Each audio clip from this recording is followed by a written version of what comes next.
gentlemen in the audience, I know a few of you partied during college, but apparently two guys from one university threw the rager of all ragers, and it landed them in some really hot water.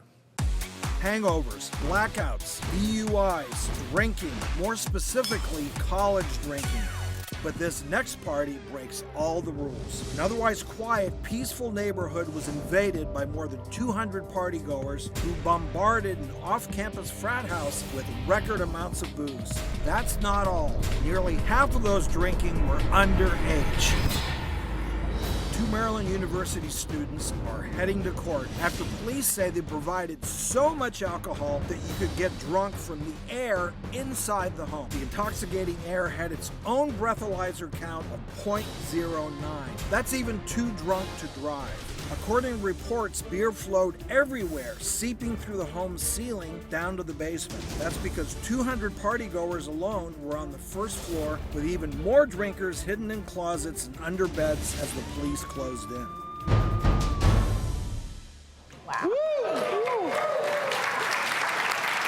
Really quickly, enough alcohol floating through the air to get you drunk? Come on. We've heard of a contact high from marijuana, but from beer? No. I don't know. At first blush, you know, this is a crazy rager that got out of control and needed to be shut down.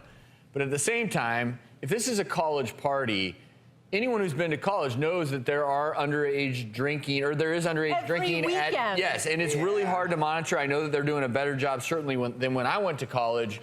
But being fined $275,000 seems pretty excessive. Here's the problem in this case. In the state of Maryland, you can't be charged criminally for providing alcohol to a minor. Some of the folks at this party were over 21 years old, and they were providing alcohol to kids we heard as young as 15 and 16. So since they couldn't be criminally prosecuted, all of these civil fines were assessed against them for like every infraction. That's how it got to be $275,000. But good luck in collecting that from a college They can't be charged criminally? Cannot, in this state, cannot be criminally charged for providing alcohol to a minor. Even though it was reckless, it was dangerous. I mean, you can't deny that. But I have some concerns with the facts of this case. There's just a lot of holes Let me in give you this to something me. else that might make you You've been to a few of these parties, counselor. We know you have. You were one of those down in the basement. You gave the party, Drew. You bet. So that's I have a a joke. question, just as a refresher, legally, is the fraternity, because a lot of these fraternities are, you know, they're their own funds, their own bank accounts, are they liable? And is the university liable? Well, let me give you one clue. That frat is gonzo. Yes, you may see some civil lawsuits filed by some of those underage kids against the fraternity, against the university for failing to supervise this party and for allowing there to be alcohol provided to minors. So we can expect lots of lawsuits. So let me ask you, if you were the judge of the world. Oh, I like that. Can we get You the would have judge my who wrote? vote, Areva. Okay. What would be your policy about underage drinking on college campus? As judge of the world. Yes. What would you do? That's your new title. As judge of This the is a world. reality show. I am the judge of the world. I just want to be mature enough so they can make good decisions, because if they get in a car after drinking that amount of beer.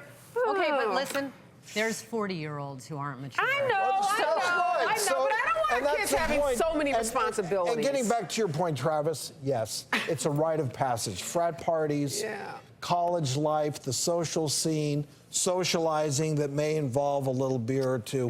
And things have evolved quite a bit. They have, and they have gotten much better, because the frats know that if they mess up, they're gone. They're going to lose their frat. I'm going to agree with you on this, Travis. I don't think this makes a lot of sense. It seems like the state should deal with the issue of what they want to do with people that provide alcohol to kids who are underage. And assessing $275,000 on a 22-year-old is stupid. You're never going to collect the money. You're ruining this kid's chances of graduating from college, perhaps getting a good job. And the kid should be punished in some way. I think there should be some disciplinary action, but not $275,000. His job prospects maybe already took a hit.